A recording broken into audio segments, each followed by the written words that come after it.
Hey everybody, some gadget guy here at Social Media Week 2014, and we've got some Nokia to talk about. We've got the new Icon. This is the packaging for the Nokia Lumia Icon, now going to Verizon Wireless. And while this plain red box with a giant Verizon logo and no Nokia branding or picture of the phone, I'm sure is very exciting, I don't really care about doing unboxings because we've already pulled the phone out of the box. So this is the Nokia Lumia Icon. It's a 5-inch 1080p Windows phone, and it continues some things that I really appreciate about where Nokia went with previous phones and their design aesthetic. I'm going to try and not have my lighting completely blow out what's happening here. I'm going to pull that just a little further away.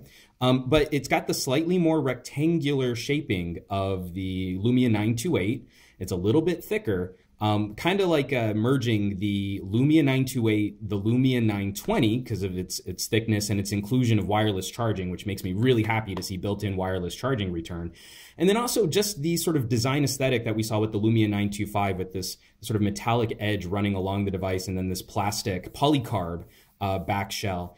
This is the 20 megapixel shooter, which is the same as the camera on the Lumia 1520, which we'll do a little kind of comparison there.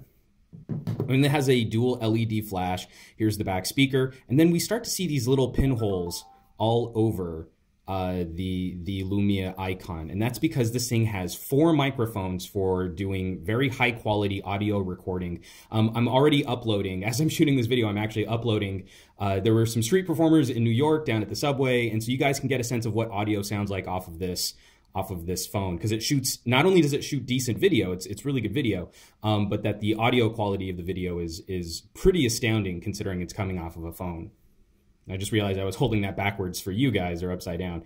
This is the nice little Nokia branding right there, and the big old ugly Verizon check mark thing, which I always think looks off center. And then we can turn on the screen. And it's, for as much as I like the screen on phablets, we now have the 3-row Windows Phone live tile setup on a slightly more reasonable device.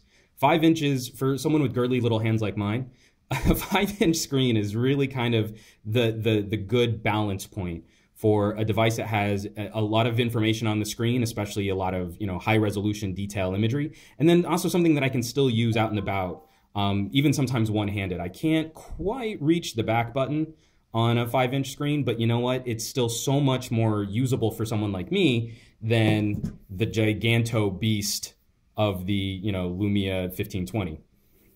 And I guess I can do a little. I'm shooting this in my hotel room, by the way, on an ironing board, just because it's the only non-reflective surface in the entire room. But just so you can see kind of a size comparison. Here is the Lumia Icon. Here's the 1520.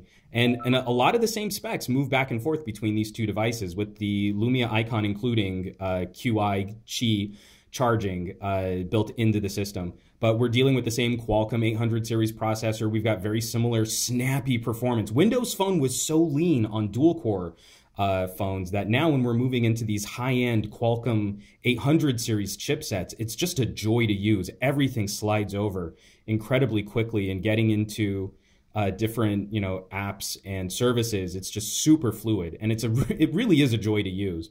I'm going to be really excited to see what happens with the Windows 8.1 update coming out soon. But you can see that's the comparison between something like the 1520.